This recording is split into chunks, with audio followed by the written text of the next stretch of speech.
I'm Georgia Lennon and I am continuing with our Family Law Alphabet series this week with the letter C and words that relate to that in the family law field. So this week we're going to focus on two main topics, the first being child support and the second being collaborative law. So child support is really relevant in almost every single matter, well at least matters where there's children under the age of 18. And collaborative law is probably a new concept to a lot of people. However, it's a really important and emerging area that is really important to discuss right now.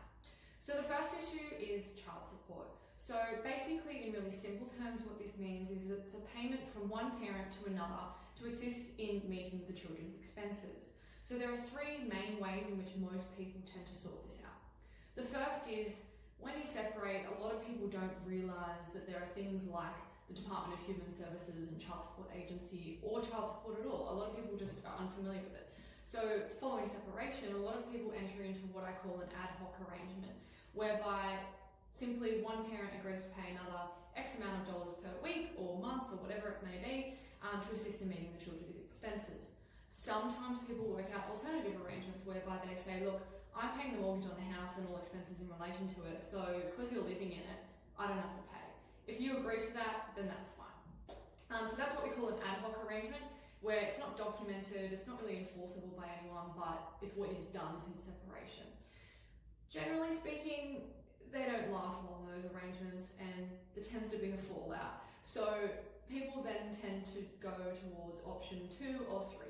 So option 2 is probably the most common one, which is that people go and obtain a child support assessment from the Child Support Agency, which is an arm of the Department of Human Services.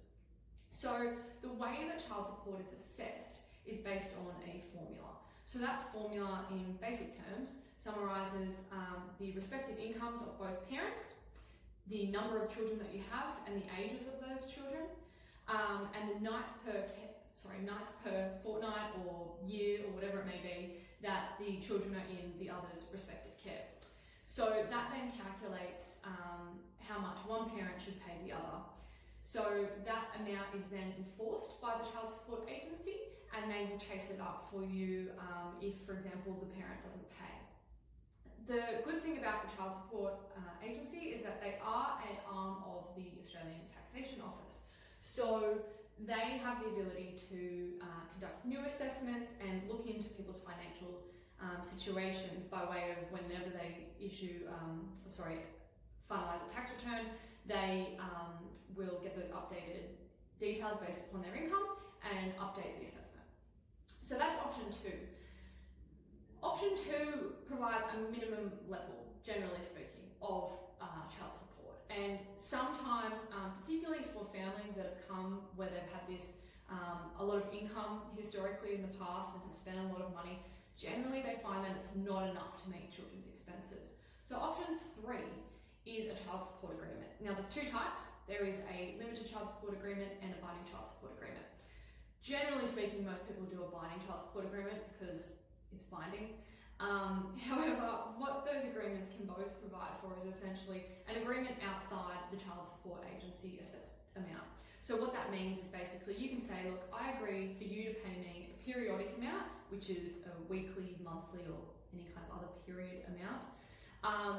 And sometimes people also agree to non-periodic amounts. So what they may include, and I find these are really quite important actually, are extracurricular activity fees, school fees, uniforms, shoes, health insurance, gap, medical, dental, etc. So you can agree, for example, a common one is child support as assessed as your periodic, or you fix an amount, so say $200 a week, plus let's equally share in the cost of all these other non-periodic payments. Or if one parent is an extremely high income earner and the other doesn't earn an income or doesn't have much of an income, you might agree that that parent, the high income earning parent, also pays all of those non-periodic expenses. Another alternative that you can look at as well is entering into a lump sum binding child support agreement. So sometimes people find that they want the cash up front, and if the other party agrees to that, perfect. Alternatively, it can be a really strategic way to get some more money on a property settlement. And if you don't think, for example, that your ex is going to be reliable in paying child support, or an assessed amount will mean that they might take steps to minimise their income or something like that, sometimes it's better to negotiate that lump sum if you can. So there are three options for child support: ad hoc, child support as assessed, or a child support agreement of some type. What you should know is that the only amount that a parent is required to pay is what is assessed by the child support agency. So that's your minimum level. Everything else, your ad hoc or your agreement otherwise, they can provide for anything that you want essentially, but generally they go above and beyond that minimum amount that option 2 agency assessment provides for. Second concept we're going to talk about today, just really quickly, is collaborative law. So this is where it's a different model to the traditional model. So when you first come to see a lawyer, normally they'll say, look, we'll write a letter to the other side and then we'll negotiate, and if that fails, we'll make an offer of settlement, and then we might go to mediation, and then we might go to court. That's kind of your timeline. However, there is this alternate route that you can take, and you have to take it from the outset of your matter, and you have to commit to it, and it's called the collaborative process. So basically what that entails is you committing and your partner committing at the very outset of your matter not to go to court. You actually sign a contract to that effect, as do your lawyers. And you say, look, I am not going to go to court. Instead, what we're going to do is have a series of meetings in a room together with our lawyers and often a collaborative coach, which basically, they won't like me saying this, but they do act as kind of like a mediator, but their role is much more involved in that than a mediator.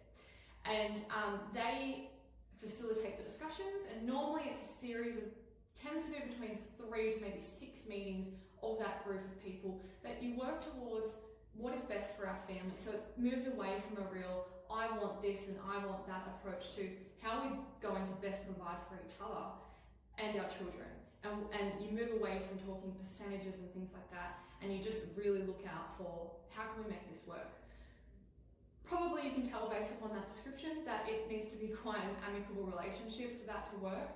But we have quite a lot of collaborative law matters here, and they're a much less stressful way to resolve your matter.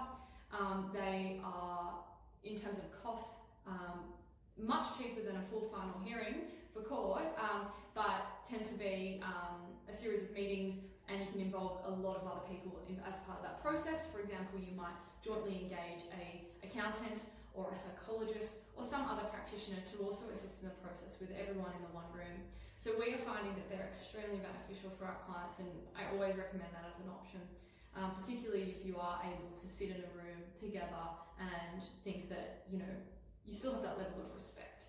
And it's much better in terms of moving forward, particularly if you're going to parent together in the future, in maintaining that relationship between one another. So if you are interested in collaborative law, one thing to note, which is really important, is that both practitioners, so both lawyers representing you and your partner, have to be collaboratively trained. So you can't just go and see any lawyer, and if you are interested in the process at all, you should look up Collaborative Professionals New South Wales, and we also have a local Collaborative Professionals website called Southern Sydney Collaborative Professionals, which you should have a look at as well if you are interested in that process, and it will provide a list of all the lawyers that do it.